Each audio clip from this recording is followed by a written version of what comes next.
Welcome to the second lecture, and basically in this lecture I've divided them into part 1 and part 2. It's quite lengthy perhaps because the part 1 itself might take some time, so that's the reason why I've recorded them as two different parts. Let me begin sharing the screen with you, and just give me a moment. Yes, that's it. The particular lecture that I'm going to talk to you is about theorizing organizations and management. And the way I would go about is to kind of explain the organization with some kind of metaphors that we have utilized in order to understand what an organization is all about. And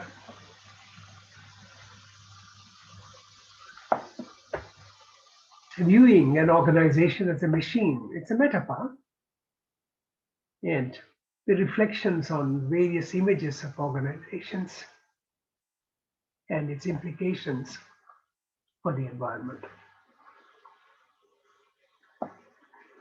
In the second lecture, of course, I'll be talking about bureaucracy, managerial effectiveness, technocratic theories, and various other things.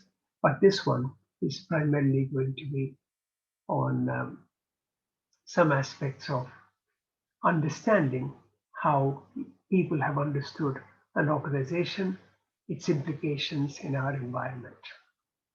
See, organization is defined as a working machine that has complicated components and is built for efficiency and productivity. So that's a typical managerial kind of a definition. We're going to use that in human service organizations. Now, human service organizations can be very large, like the Department of Human Services at the federal level, or it could be at the state level, like the Department of Child Safety, or it could be the Department of Juvenile Justice, it could be the Department of Prisons, Department of Health, in which mental health, all those things could be the agencies that we are looking at.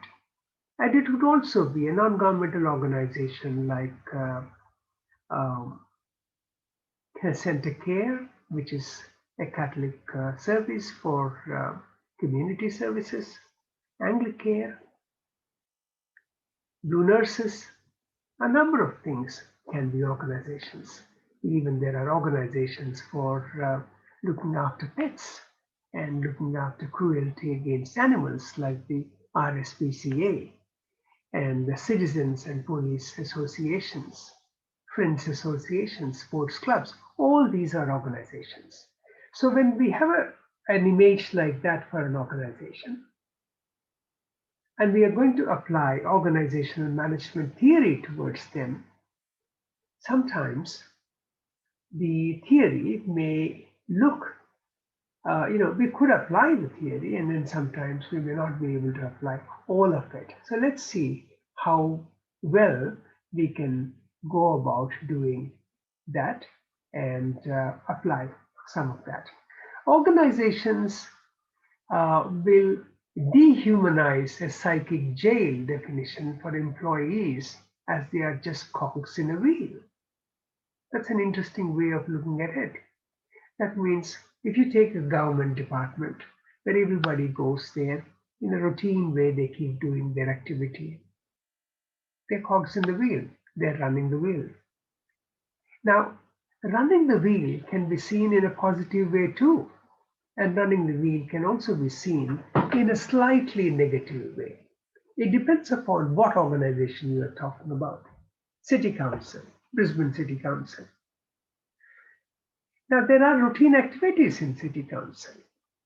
That doesn't mean everything is like a cog in the wheel. It's a perception. It's a belief. A psychic jail. How would anybody like to work in a psychic jail? I'm not sure anybody would like to work in a psychic jail. But then there are agencies where there's too much of control. There's very little opportunity for people to be creative. There may be little bit, very little opportunity for people to say what they want to say. So those kind of things can possibly be also called as psychic jails. So it's a kind of a machine metaphor. Organizations are machinistic. That's one of the reasons why when, how are you today?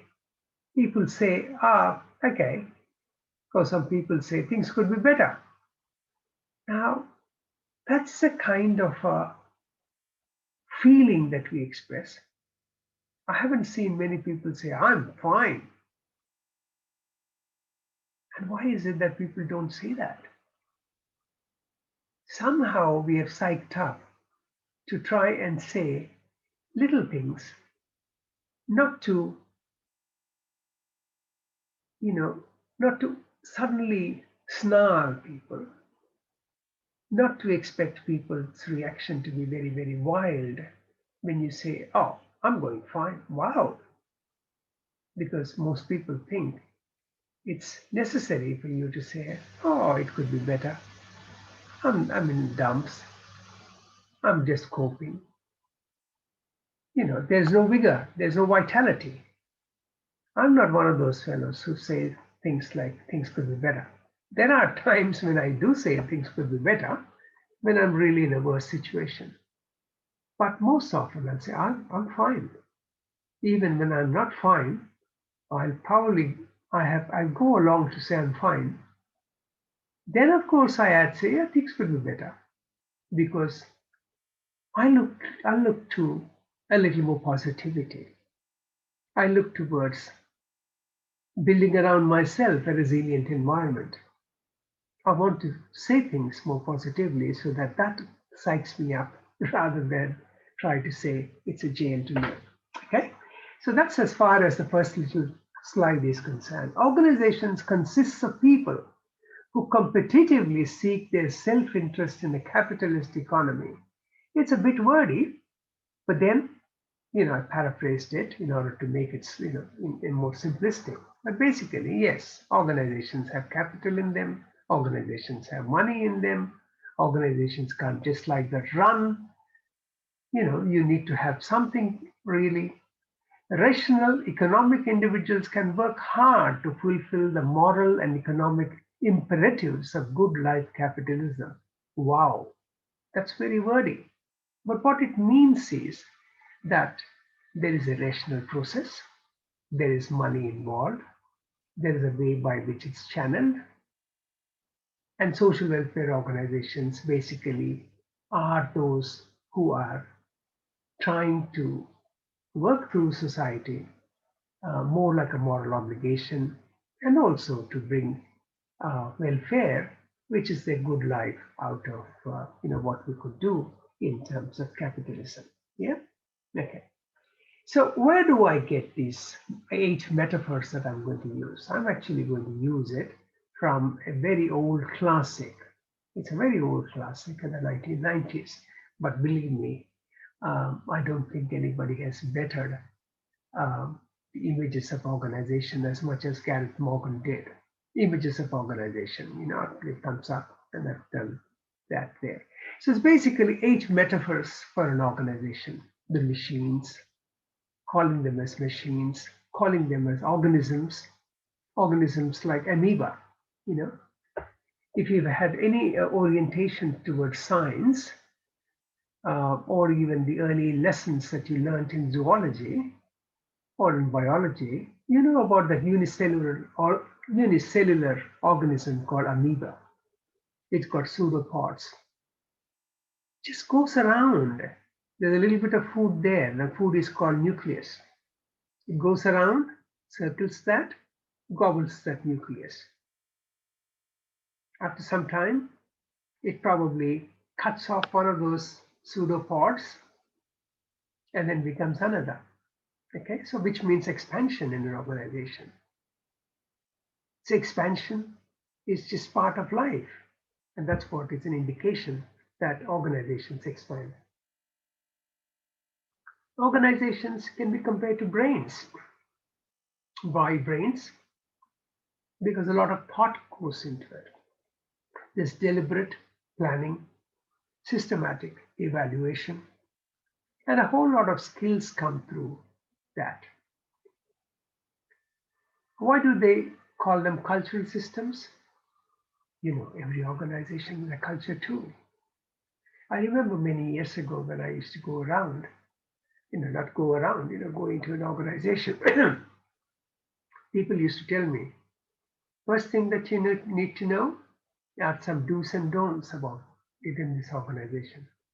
I thought they're going to do that as part of the induction and tell me, yeah, what I could do, what I can't do. But the main things that they explained to me were, the manager is like this. He likes certain things. He doesn't like certain things. He doesn't want too much of creativity. Just do what you need to do. He will come around, snoop around, look what you're doing. Don't go really beyond 5 p.m. Those are some of those things that they used to tell me. So there's an organizational culture. That organizational culture has been built up around an individual who stuck there too many years, who doesn't want creative solutions. So possibly that's what they are trying to tell me. So a culture which builds around an individual, a culture that builds around a few people, a narrative that builds around a few other good things too that I've noticed in a few places. In an organization, I used to remember, when you go to the lunchroom, there used to be always some nice things to read about. Today is Samantha's birthday. Yesterday, last week, we went away for a holiday, and this is a photograph from somewhere. So people come and put a nice little photograph there. There'll be a postcard from Alice. She's gone to Netherlands for a holiday, saying that, hi guys, bad luck, you guys are all doing case management, I'm here enjoying. So a nice little postcard. Why do we do that? Why do we allow that? That's a culture. Then around Christmas times, during Easter, they would say, bring a gift under $5. Do something. So that's the kind of culture, the narrative in an organization, which is different from what probably do's and don'ts in an organization. So people do spread. People do have an opportunity to build a culture in an organization. We'll be looking at that as well. Political systems, not a bad idea to even think about what could be. Why should we call it a political system? We'll go to that a little later, but there's a way of explaining an organization as a political system, as an instrument of change, an instrument comes close to bureaucracy, an instrument comes close to a mechanism of domination.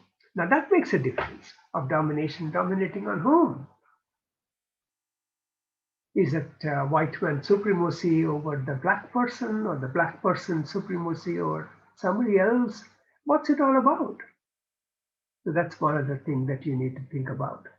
It could be that, it's a prison system where law and order. Hey, you've already done what you need to do in society, man. You'd come here, you're not going to do anything further.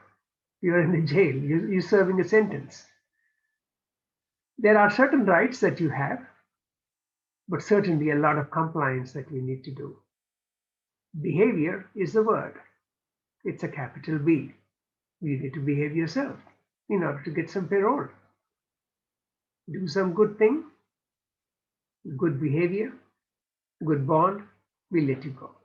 That's the way a certain systems can work. Flux and transformation. Flux, we understand what flux is. It's a kind of situation where it's woolly, it's damp, it's moving, unsure, yet sure. There are many ways by which we can move on. That's the way. Transformation. Something can come out of that. Change comes out of that. So I've given a tiny a description out there. If you want to, you go ahead and look at it. But I've done a lot of paraphrasing out of this, and hopefully it will help us to understand what I'm trying to attempt. Okay. Now, in this particular Gareth Morgan's 8 organizational metaphors, one is machine metaphor. He talks about that as an organization is a series of connected parts arranged in a logical order to produce a repeatable output. That's right. Even if you take child safety, there's a child in Roma, Mount Isa, somewhere or the other. It's caught up in child protection system. And there's a child in Brisbane, there's a child in Gold Coast, somewhere or the other. All of them, if they are caught in the system or have been, we managed to see that there's a service that they require, the service would be uniform. There are certain givens in the service. He would have a case manager. He would have some place to go, he or she. He would have some services, some rights, parental contact, a few of those things. But then, of course, there will be a few changes depending upon how frequent. Where are the parents? If the parents are in Talon, Emerald, Charleville, I don't know where they are. And if the child is in Rockhampton, certainly the contact will be probably minimal, or it will be on an annual basis. So those differences will be there, but at the same time, a repeatable outputs, repeatable services, a logical order, and a production mechanism. So what I'm trying to do is use the management science to explain the human services in a particular way. Let's see how far we will go ahead with this. I presume just explaining these 8 organizational metaphors will actually consume a 45-minute to 50-minute lecture, and I might have to do the second one anyway, sooner or later. Okay, the next one, of course, is the organization as a collective response. And now, what would that mean? Organization is a collective response to its environment, and to survive, we must adapt as environmental changes. It basically says it's an organization. It will have collective response to its environment. In order to survive, it keeps adapting the environmental changes. What kind of an example can we give that? That means lively. Let's put it this way. We had disability services for people several years ago. They were institutional responses. In other words, children, adults, and others who had disability, they were all put through institutions at that point of time. And they were looked after in institutions. A time came when they felt that no, institution is not the right thing. People need to be where they need to be, that's in the community with their families, and we should care for them from that perspective. So the entire institutional, many institutions were closed down, and we started putting people with disabilities back into the communities. So that you see a person with wheelchair, you obviously know what you need to do. Be kind, be helpful, be compassionate. be respectful, make place for him or her, care. All those things slowly returned. Now, further evolution.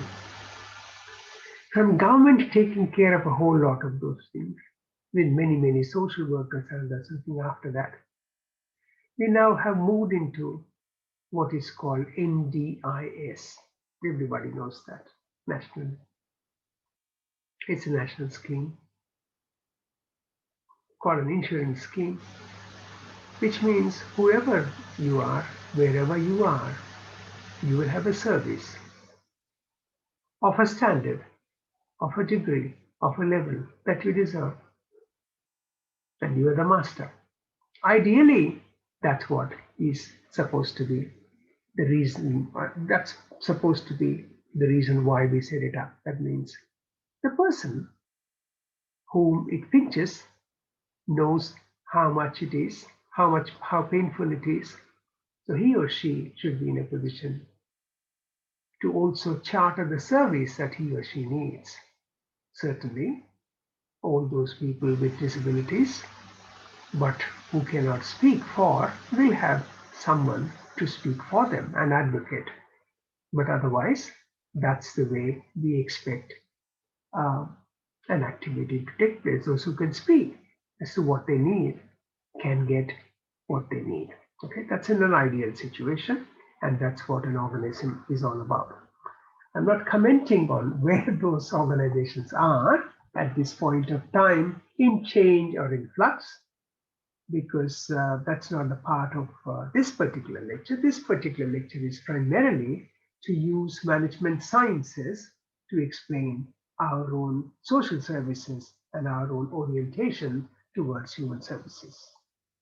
The next one I'll talk about is the brain. Brain as an organization, like a brain, an organization is a set of functions designed to process and pick up information. That's right.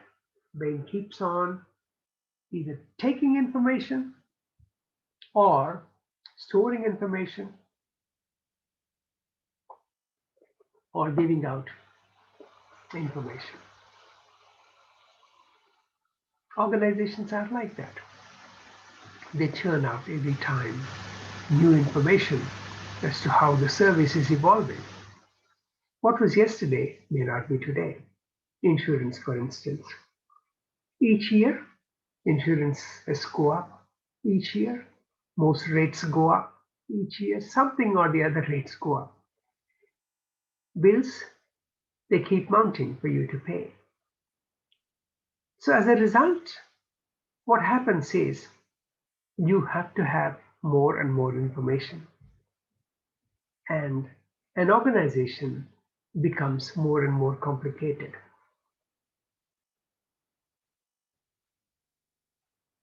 Once upon a time in an organization, there probably was one typist or a few typewriters. Today, everybody has enough laptops. You make sure you don't have a typist to go to and give somebody some information and ask them to type it out. You do it all yourself. So administrative services have been slowly skinned, or they have been specialized to do a certain amount of service which is different from what we are otherwise doing. So we need to understand that aspect of the brain in an organization and how information is stored, information is gained, information is transferred off or systematically offered to others. The fourth one is to consider an organization as a cultural system. An organization is like a minuscule of our society, right? Yes, of course. In our society, we've got all kinds of people. Similarly, organization also has those very people. It mirrors us. It mirrors many cultures from where we come and the subcultures from where we come to. Not necessarily that sometimes it happens that in some organizations it can come up. A gentleman with certainly coming from a minority group, or somebody who comes from, let's say, an Italian background, or a Greek background, or an Indian background, has an opportunity to head up.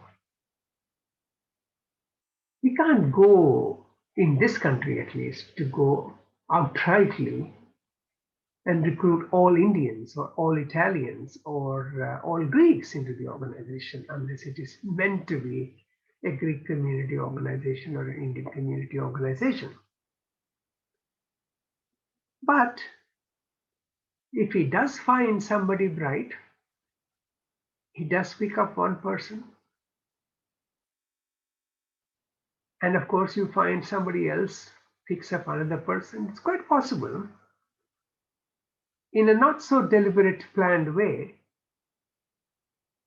it is quite possible that a whole lot of people can come up from one of the communities. It happens in Australia, in management, in information sciences, in software, in hardware, in technology, in computers. You find a whole lot of support staff who seem to be South Asian. I wouldn't say just Indians. It could be Sri Lankans, it could be Pakistanis, it could be, there are also Asians, there are Filipinos and various other communities, immigrants, right? And of course, we also find here and there, sometimes, others. Why? Because those countries are kind of specializing in those areas and we need them, so we utilize them. So talent can come from various areas. I remember university where I used to teach before, one of those universities. And there were a lot of people who, in mathematics and physics and those kind of areas, who had almost one or two countries from where they came. And I tried to read the pattern. And I could see, yes, by and large in the world, they distinguish themselves in mathematics and they distinguish themselves in physics and things like that. So nothing wrong in trying to get a few people imported to deal with the cultural systems that we have got. Now, the culture, as we see in the world, is what we see in an organization. The mini culture, the subculture, is how I defined as a staff room culture, as a culture in your team, as a culture at the football stadium, and all those things. Then again, all these things come with a value, they come with a norm, they come with belief systems, and they come with the rituals. Okay? So let's move on to seeing the next one, which is about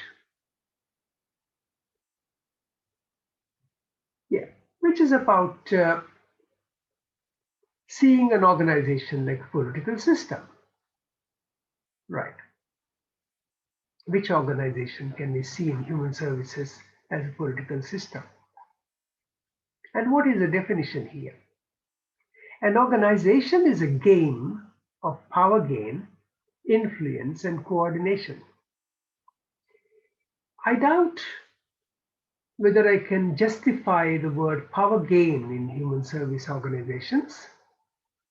But if I were to look at it positively, in the interest of the client systems, if I were to gain power, become more powerful, then that would be justified. What organizations can I give there? There's an organization called QCOS, ACOS. What are these? These are peak organizations. What do?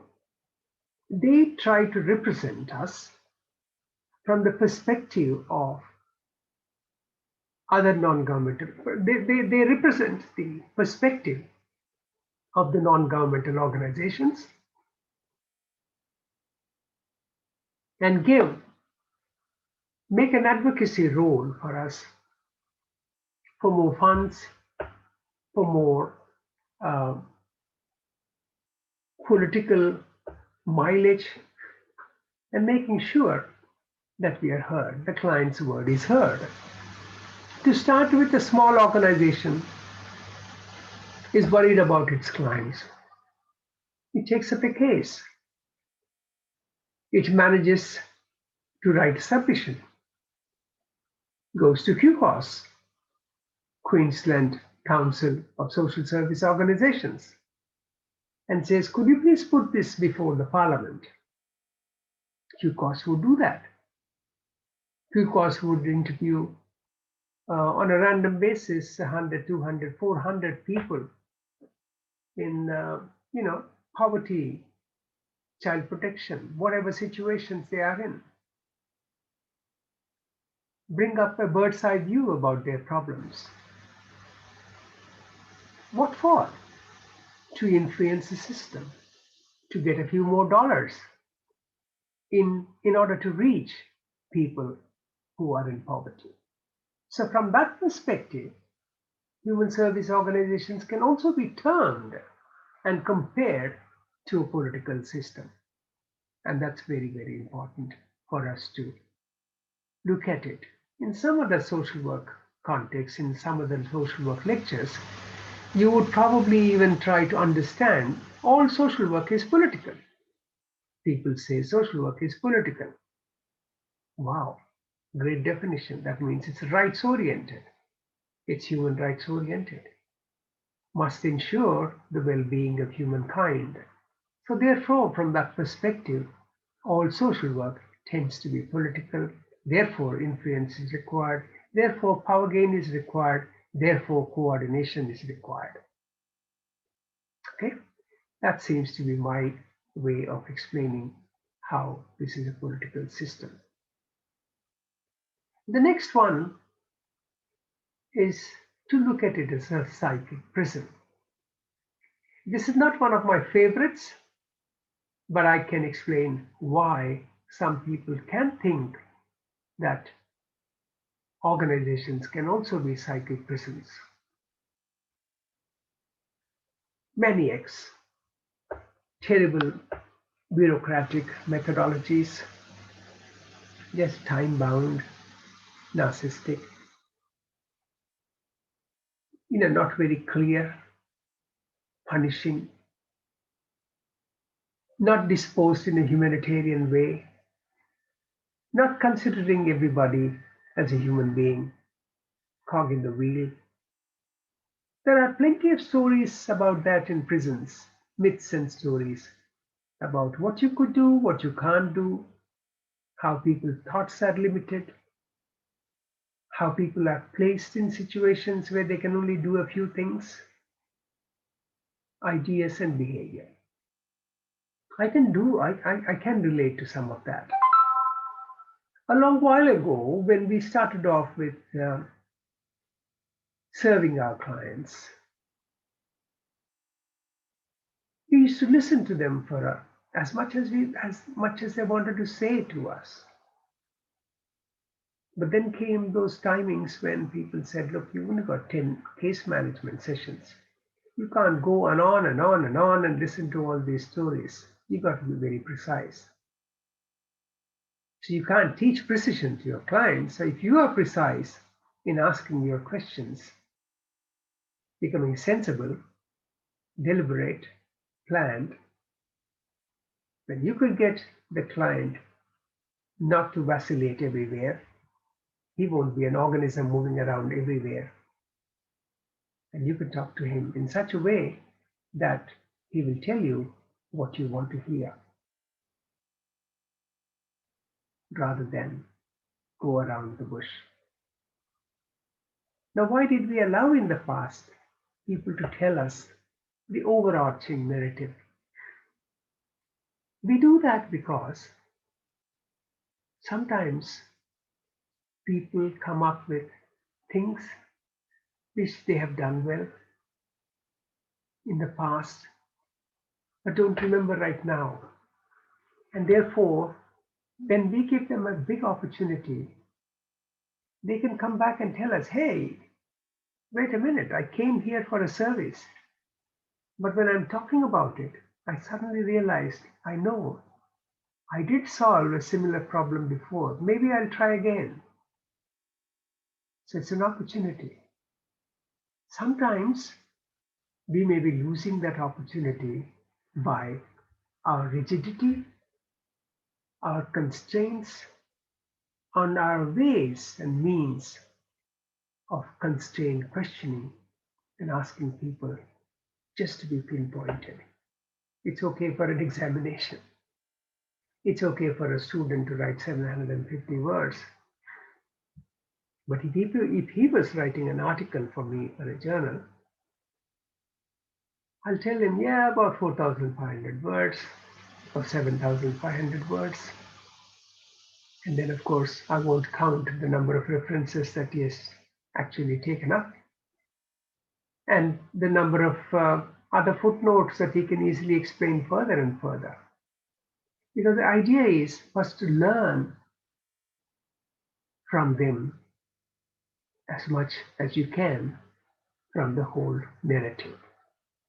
Okay, so the psychic prison for me is about all those rules, regulations, which constrain human beings and therefore restrict opportunity, restrict creativity, restrict a new image building. Okay, the next one is about instrument of domination. This is about an association. An association acts as a mechanism for enforcing one's will on the other and manipulating wealth for personal benefit. Now, we wouldn't like that, but organizations can be like that. In other words, sometimes when you look at our credit card operators, the additional credit card operator, somebody says, consolidate all your credit cards and take this new card. What do? You buy a new life for the next 6 months. So it's a relief from one, but married to the next one, which you don't know what's going to be happening. And there are a number of people who believe, hey, I don't need credit cards. I don't even have money, so I can at least count when money goes down by using it as a debit card. But then there is a philosophy of taking credit, hoping that if you keep your own money with you, it'll lay some eggs. The nest will be better. Come COVID times, there's no money anywhere. So you got to understand all these aspects of instruments of domination. The last one is interesting, flux and transformation. An organization is a continuously evolving structure that is inextricably connected to its surroundings. That's a beautiful way of looking at it. That means we live in a society. We are answerable to left, right, and center, whatever happens. And therefore, we will be bothering to understand what is good, what's working, what's not working, pull it out, and then try to get something else. And that's the way. So these are briefly the 8 organizational metaphors. And I will be dealing with them further on. And let me see how we can continue this. What are the questions that I'll raise against each metaphor? Okay. So what I'm going to do next is subjecting these metaphors to some of the following questions. How does the machine metaphor work? When does the machine metaphor fall short? When does the machine metaphor, what does the machine metaphor mean for leadership? And finally, what that metaphor says about organizational change. So this is the kind of schema in which I intend working and explaining. Let me tell you, it's Gareth Morgan's work. All I'm trying to do is put in all the human service orientation that you require and the understanding that you need from the social work perspective that I'm basically adding. So, and that's the reason why second time I quoted to you. I love this old classic, and if you can get hold of it somewhere, yeah, why not, get hold of it. But I'm also going to load a couple of articles from this additionally into the library. And right. So organizations as machine. People who see organizations as machine or robots, they seem to be searching for a clear sense of order and power. Okay. Sometimes you love those kind of people too. You'll say, I like to have everything straightforward. I like to have everything clean. I like to see everything in squares. I like to see everything in, black and white. Hats off. Life isn't like that. Life has got all kinds of shades. Human service organizations have got all kinds of shades. Our life has got all kinds of shades. There's a good, there's bad.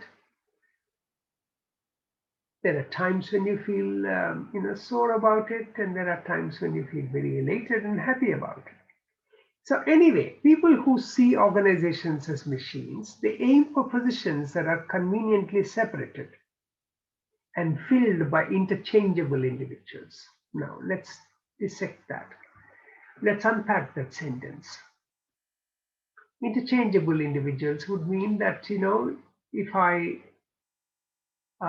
you're working there and you go on leave, I can actually put somebody else who can take your job and do it. So in other words, we've got skilled people out there who can keep moving on. They believe rationality and reason will still prevail irrespective of who is involved at that point of time.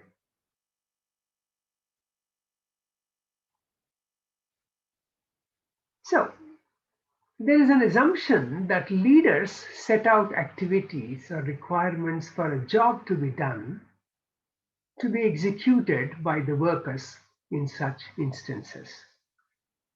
It expects that underperforming workers might be removed from some roles or moved into performance cycles. Because it's an organization. You're not doing well? I'm going to ask you why you're not doing well. But before I do that and move you to a performance cycle and give you that opportunity, diminishing performance or performance tests so that you move on, I'll also ensure that somebody else takes up your work. So I'm going to call you for a meeting and say, look, there are a couple of issues. Do you mind? I know you will mind, but I have to do this from a managerial perspective, from effectiveness. I need to move you from this particular assignment and get Rob to do this, because Rob could do that in 21 days. I've got urgency. In the meantime, you do something else. Yeah, that's the way interchangeability dimension can be understood. And then again, if it need be, your performance can be improved the way we could do it. What this metaphor says about organizational change. A view like that might not find organizational change management strategies as important activities in the life of an organization. When I say change management activities are important in the life of an organization, maybe in my 7th lecture or 8th lecture, I don't remember when, it will be in future. I will be addressing what change management is all about, and I'll also be addressing as to what are the imperatives when you're considering change management. Is a human being who is going to see the change, part and parcel of it, involved in it. Is that what I'm going to talk about? So therefore, there's an assumption that the change that is occurring in an organization must encompass everyone who is in the organization and must ensure that the individual whose table is going to be changed, you're going to move the cheese on his table, and you don't want him to ask a question, who moved my cheese? I'll talk about that book, at a later stage. It's a beautiful book. So it's important for us to understand change management from that perspective. So what we are saying is organizations as machines expect change management to be a routine activity. I changed it. Why? Well, it's my organization. I'm the leader. Oh, I see. So that's what it is. Change is believed to be replacing a cog or a spoke in the cycle wheel. It certainly has no room for appreciating what people think about the organization. And that's what is very, very important issue that is in human service organizations as well as in many other organizations. So when does this metaphor work? It works when there is a specific mission, specific goal, a predictable environment. That means left, right, and center. We know what's going to happen. A repeatable result. As I gave you that first example of child safety, whether it's Rockhampton or Mount Isa, or with Brisbane or Victoria, there is a standard activity and a standard set of activities and outcomes that we should be receiving when a child is in contact, or we are in contact with a child, comes in contact with the child protection system. An emphasis on accuracy. Of course, that's the reason why we have systems in place. Now you take that example of COVID-19, the vaccination and everything else some time back. Somebody in Brisbane in one of the nursing homes messed up. And what did they do? Sacking, one at the doctor's level, someone else at the CEO level, and maybe a few more heads have gone. Because there's an expectation at the end of the day, hey, we can't play with lives. We got to be accurate, and we got to give the clients or whoever it is the right type of right perspective, right answer. Whether we do it on a continuous basis or not, that is what is expected. When does the metaphor fall short? When the atmosphere shifts and workers yearn for a greater sense of mission and agency. Yes, I'm stifled. I'm fed up. I'm wanting to get out of this place. God, I want to get out of this place. It's worse than military service. At least in military service, I know what I bargained for. I was told right in the beginning, there's only rules, there are only discipline, there's discipline, and there's discipline. But this is worse. I thought I'll be consulted. I haven't been consulted. In fact, military service probably has more room even for freedoms. Discipline is not something that is just asked for. It's ingrained, it's taught. There's a culture, there's a military culture. Certainly, a fair amount of discipline, fair amount of compliance is expected. But there's a reason why that organization exists. You can't expect the same thing everywhere else.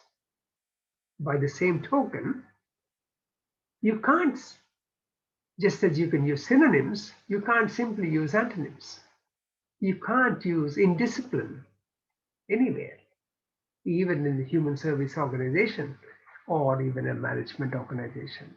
So it's very clear that we are not talking about discipline versus indiscipline, but what we are talking about is the opportunity to contribute, the opportunity for my agency, for myself to talk about, for a sense of accomplishment, sense of mission, sense of pride, sense of practicing the compassion that I've got. If I don't have it, then that metaphor fails. Then I'm working in a machine organization. What this metaphor means for leadership, it seems to categorize work for leaders very well. They seem to be enjoying, wow, I have a bloody battalion of 25 people, half of them, oh gosh. They are loopy. I just have to demonstrate that I'm the leader and get work done. The humanistic element, which ought to be part of leadership, may get replaced too often in these organizations by a beastly element. That's the danger for leadership. Just as assumes leaders are the thinkers, they know all, and workers are doers, and they are dumbos. That's a tragedy. Now, this is how we are going to analyze, and I hope this will be useful to you. Right. The next one is looking at organization as an organism. I gave you the example of amoeba, parasite, and many other examples you can take up. People who see organizations as organisms are concerned about the environment surrounding the organization and how best to fit into the environment.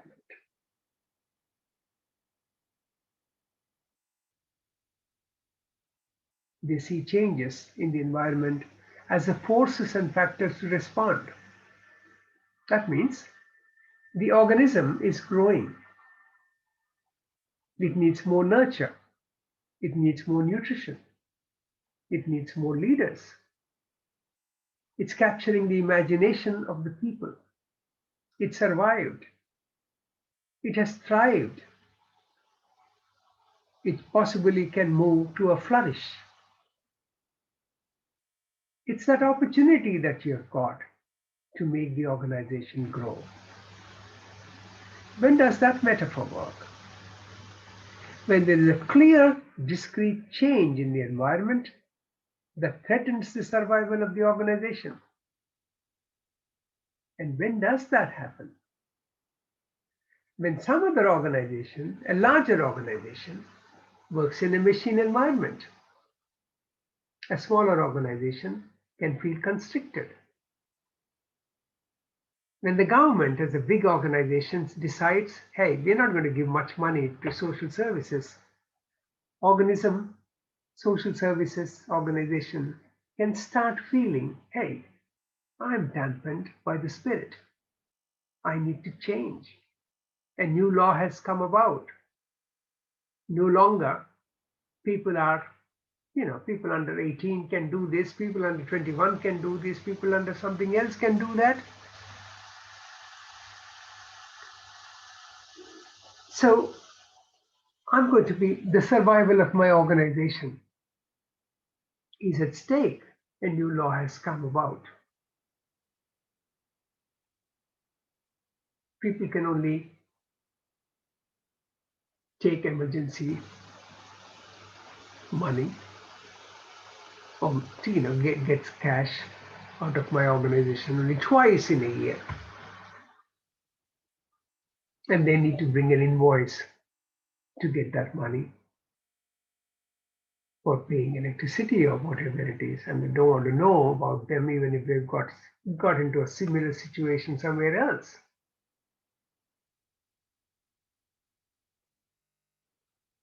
So emergency cash for some people who are in distress Let's assume a law comes up by saying you can only have 2 emergencies in your life, or 4 times you can do this, or 12 times you can.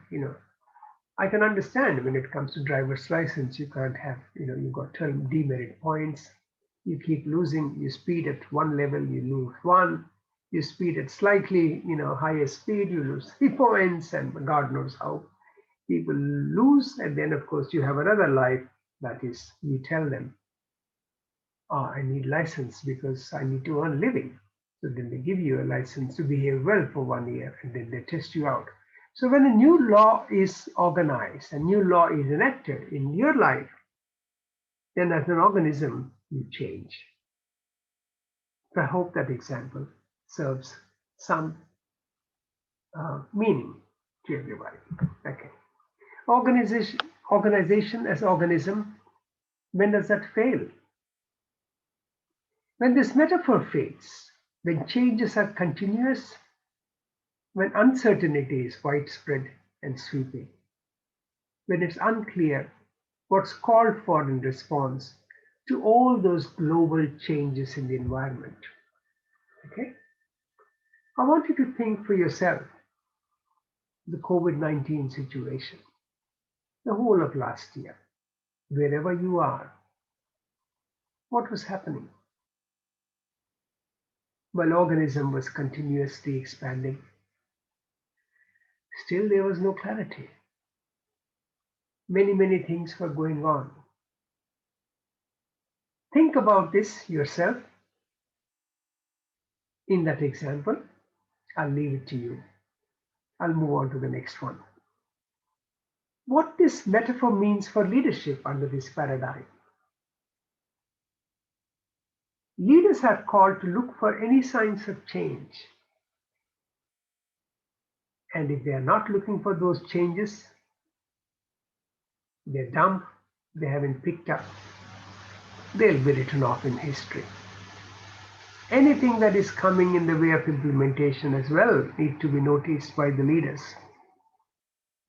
The leaders have to formulate and explain various ideas that they have got through some planning, gradual planning. The leaders have to formulate, need to step in to do some planning, gradual planning of action in response to the changes that come about. Sometimes they're very quick, they need to be. Sometimes those quick responsibilities that you take up don't add up, and then they become failures. You're not responsible for it, so you take an indemnity there and then move on by saying, in the course of my conduct, a couple of things have happened. So what does that metaphor mean for an organizational change? Conventional models of change, administration, all those kind of things drop here. I'll be discussing Levin's model at a much later stage, but basically a change has some parameters. A change is expected for certain reasons. And all those things fail here because there is a quick agenda that has to be answered. With the thought being that you simply can make a change and after that return to a state of regularity, taking after the change versus receiving the change as a consistent state of being. That's beautifully said. What we're saying there is that when receiving a change,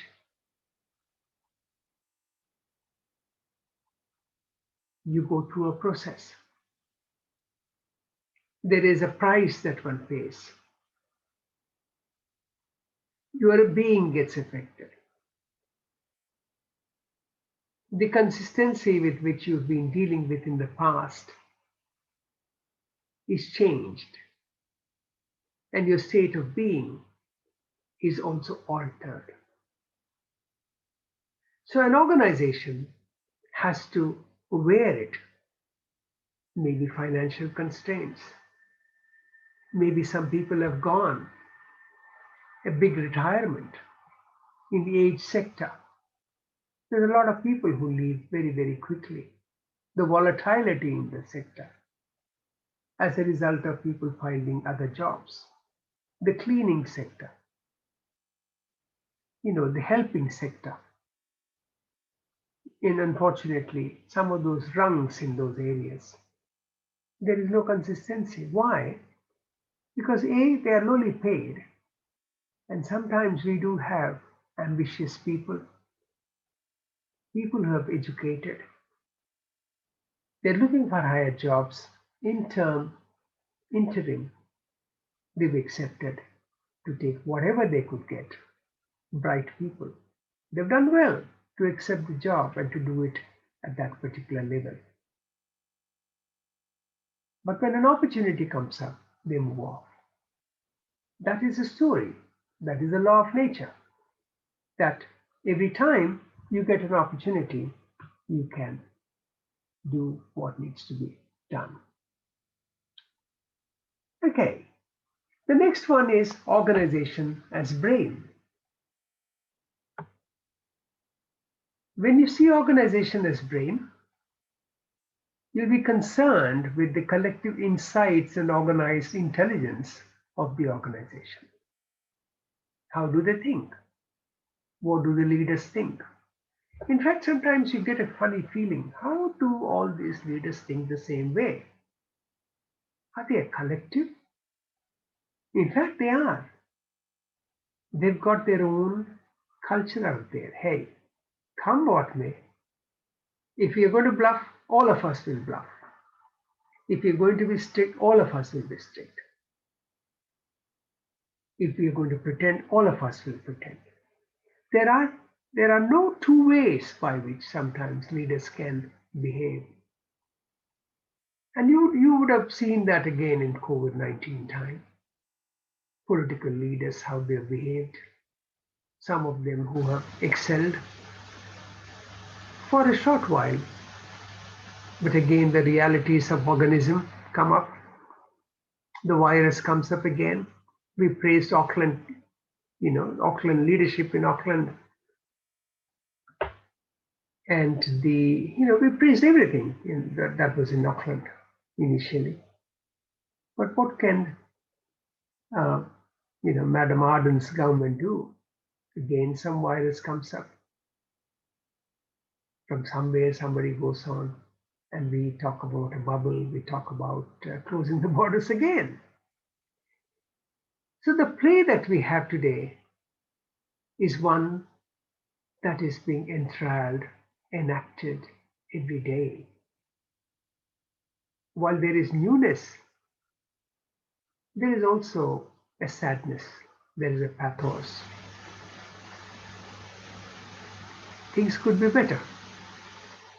This is the time I don't mind using that word. I never say I'm fine. Things could really be better.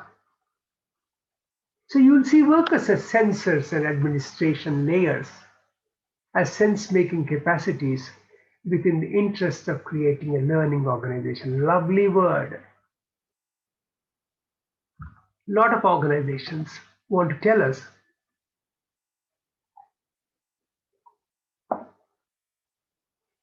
that they are learning organizations. It's a fanciful term. Many people have used the word learning by giving out a small sheet and say, this is what you need to do. That isn't a learning organization. A learning organization builds up evidence, builds up case scenarios, talks to its people, has a pulse of its people on its hand. Anyway, we're not going to discuss that now, but basically, as a brain, there's an opportunity there to create an interest in everybody. Listening skills in an organization. The more listening skills in an organization, the higher is the learning in the organization. When this metaphor works, when the environment is overflowing with creativity, compassion, change attitude, with questions but generally steady so that learnings are still pertinent to everybody, individually, to the group, to the teams, to the organization. A group of therapists, analysts, allied health workers, trusting to help each other. I'm not sure how many of you ever had a good contact with physiotherapists. Most physiotherapists have a wonderful knowledge of human anatomy.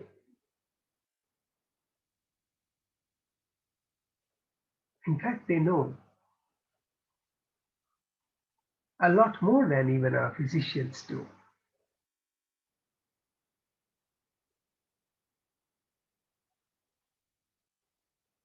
I have had a need for using physiotherapists, of consulting some of the best ones.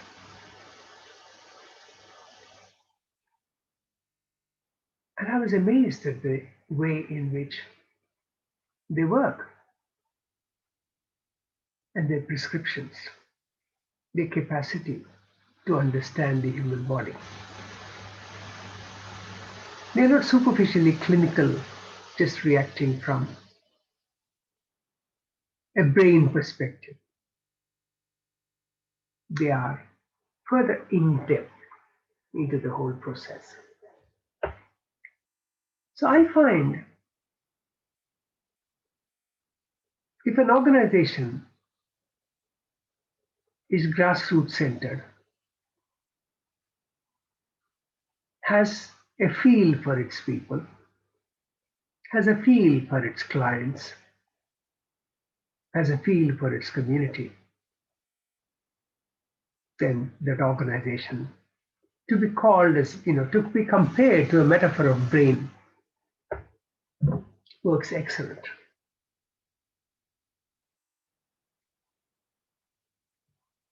Now, when does that metaphor fail?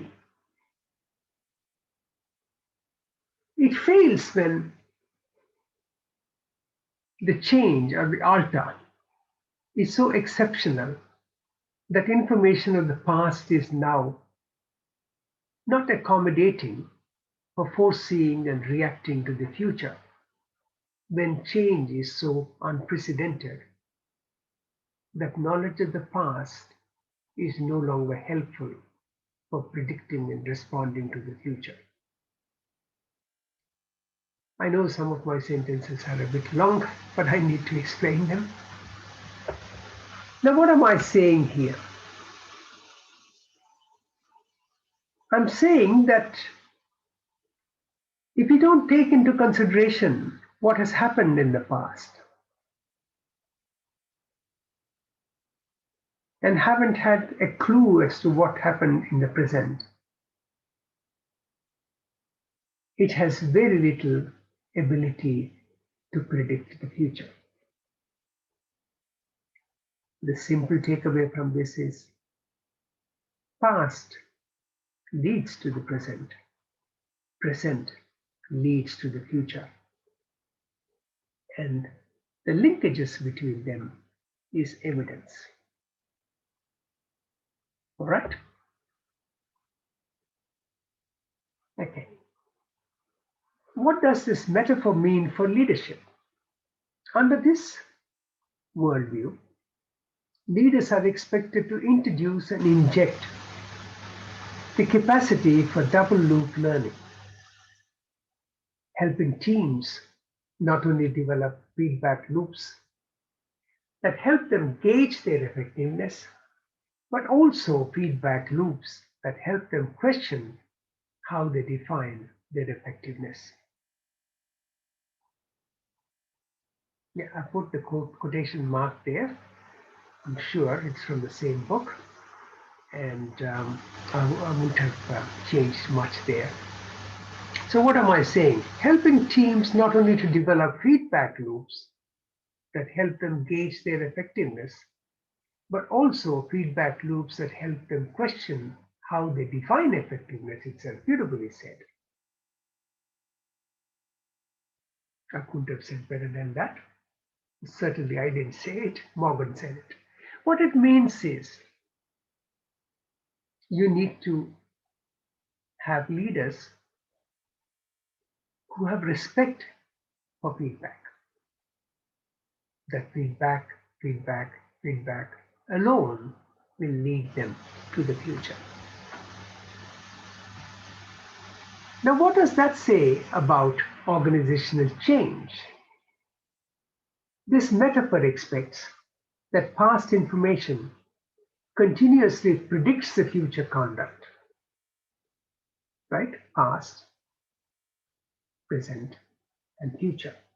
Meaning that changes can be rationalized and arranged for with the good thing about sufficient insight into the past design recognition. In other words, we value, we credit, we show our gratitude to the past. We recognize history and we move with that. The next one is organization as a cultural system. Organization as a cultural system. People who see organizations as cultural systems are concerned with shared convictions, standards, and ceremonies of an organization. They are frequently considering of the organization as a mini society and are curious about all-encompassing encounter of being a worker of the organization. I must take pride of who I am. I work for this organization. Oh, yeah? And that's the reason why you always wear that t-shirt. Is that because everybody gets one? No, I'm very proud of wearing that. Is that something that you always have to wear on a Monday? No. I bought a few of them. I wear them every day. So that takes pride. The colors that you wear, the standards that you maintain, the way you conduct yourself, all of that speak about the culture system, including those things that I mentioned to you about the subculture systems, like having a birthday celebration, whole team moving for an Easter, surprise gifts, various things. All those small things mean a lot. So let's look at it from those 4 questions as well. When does that metaphor work? The metaphor works when competition for ability is furious and representatives want for shared personality in their work. So in other words, you encourage competition. Why competition? Not exactly competition. It's about getting opportunity for people to take pride in their work, to express their ability, to take pride in the sense of worth in an organization. And that's important too. Now let's consider, when does that metaphor fall flat? When societies gotten to become cult-like, when organizations become cult-like, that's a typical Anglo-Care fashion, this is a Celtic-Care fashion. So when people start using phrases like that, when entering and leaving the culture causes injury to somebody, there's a bitterness associated. When that bitterness is associated, bitterness is spoken. Bitterness is orchestrated, talked about. When outside changes are overlooked in favor of a bunch of cohesion, when a thrust for homogeneous culture drives out subcultures and drives absent ability, particularly they who are not regarded as culture fits.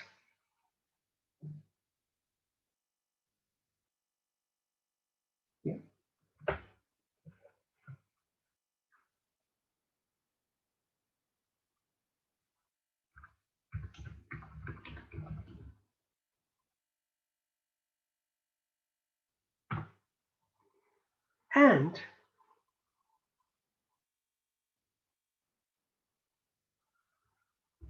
And I just made a couple of corrections there. It makes a little more sense now. Right. Organization is a culture system. What does this metaphor imply for leadership? Beneath this worldview, pioneers are anticipated to be the exemplifications of their culture, which means these are the descriptors.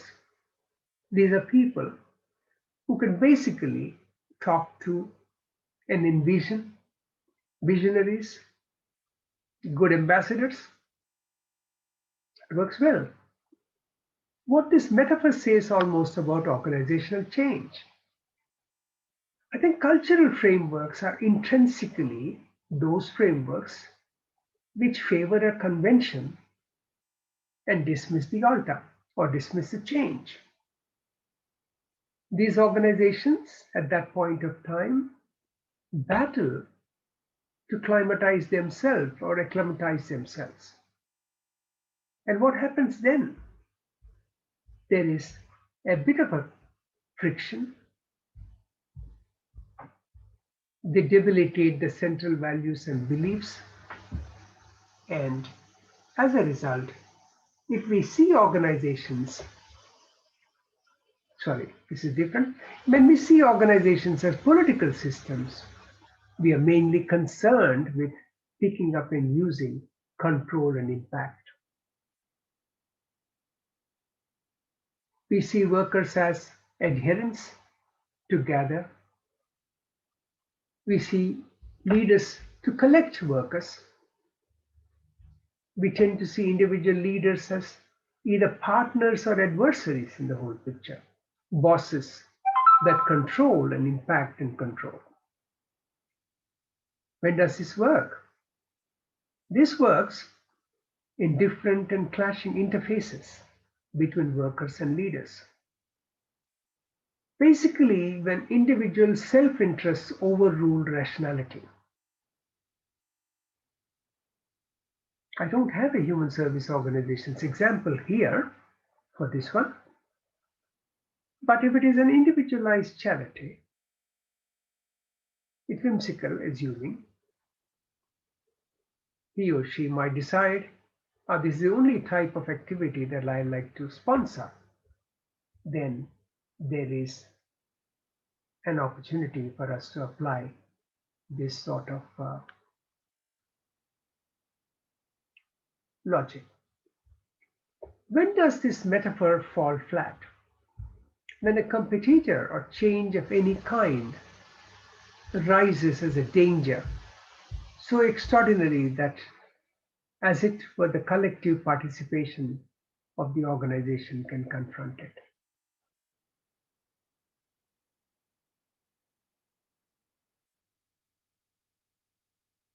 So in other words, even if as an organization you're not able to compete with and bring forward some changes, it becomes very, very difficult. When this metaphor implies for leadership, beneath this worldview, leaders are anticipated to compete for consideration, impact, and the dominance. This leads to a single-minded fixation as to how leaders are seen, how they perform in an assembly, indeed over their own long-term performance. What this metaphor says about organizational change, this metaphor accepts that the leader who rises triumphant from a political framework, or political framework doesn't necessarily mean an ideological framework, it just means an efficacy framework, a framework through which you can run through, you can mill through, you can manage, you can salvage. And if he rises triumphant from this framework, a leader can predict and bring forward changes. Too bad. History is unfortunately loaded with too many cases of these sorts of leaders who want to control a political system, and however, they come out short to reply to societal shifts and societal changes. You know a whole lot about them.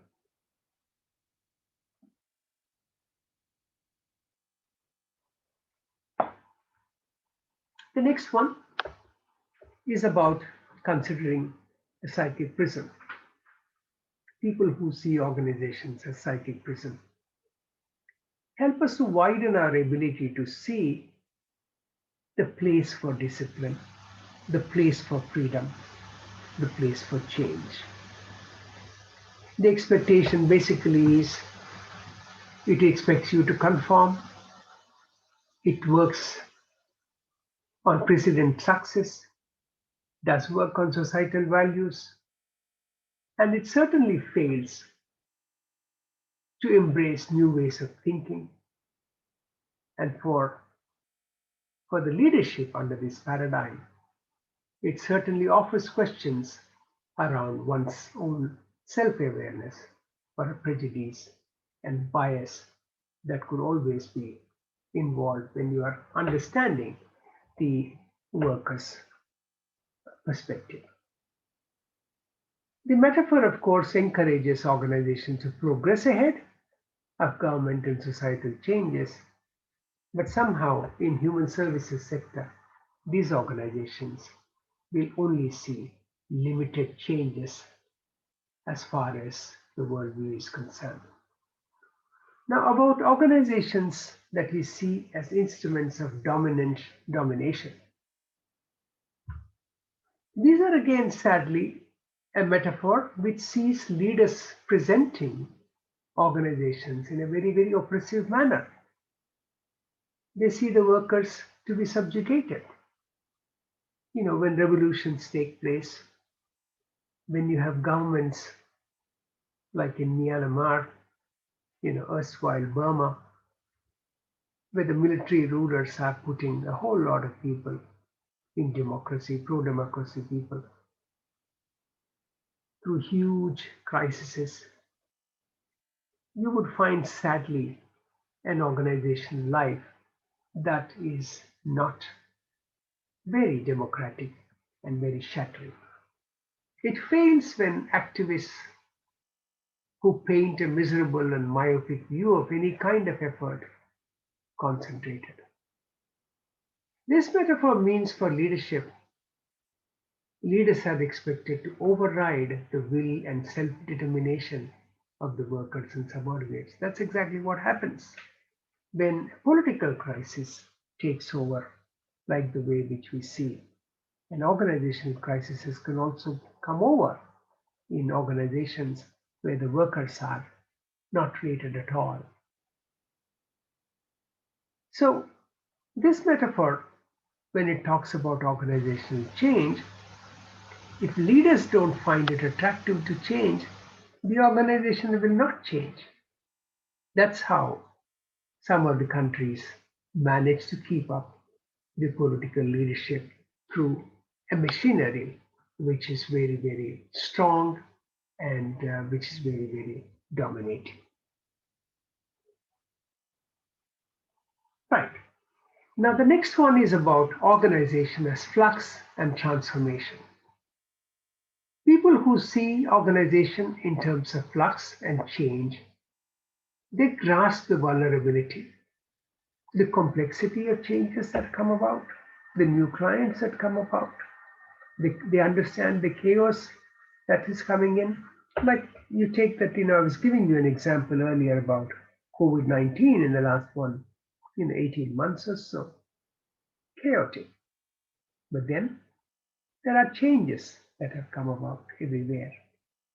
You are able to think of this as a representation of the organism, the advancement of organism, rather than thinking that environmental changes are only being effective. So it's both ways. There's a desire from change from within, and there is also a response to the changes that are coming around in the environment. The metaphor is basically a good reaction, a good fit between the desire for change from within the individual to the desire from change from the organizational perspective. And that's very, very important for us to look at flux versus flux and transformation. When does this metaphor work? It works when there's non-stop complex alterations, changes. It causes and impacts are not, when cause and impact not make flawless sense, when this metaphor fails, then the organization itself is only required to work basically as a machine. Obviously, machine metaphor and flux metaphor don't go through. So that's what it is about.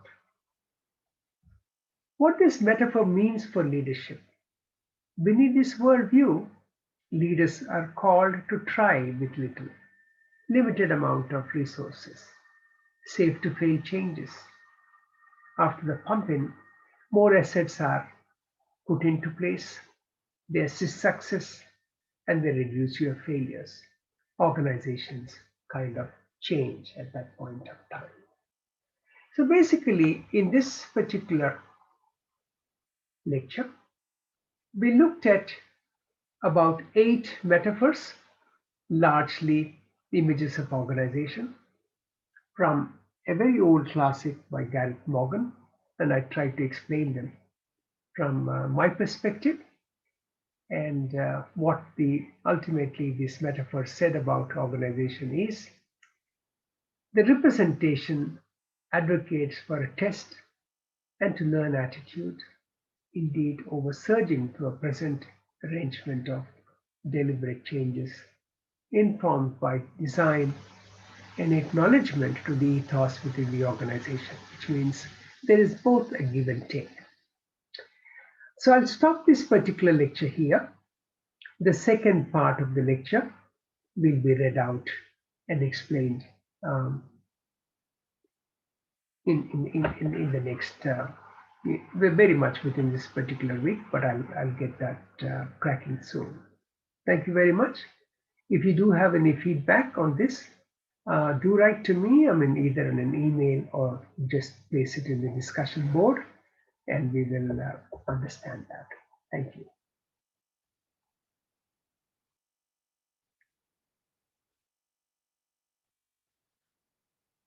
All right, I'll stop the recording here.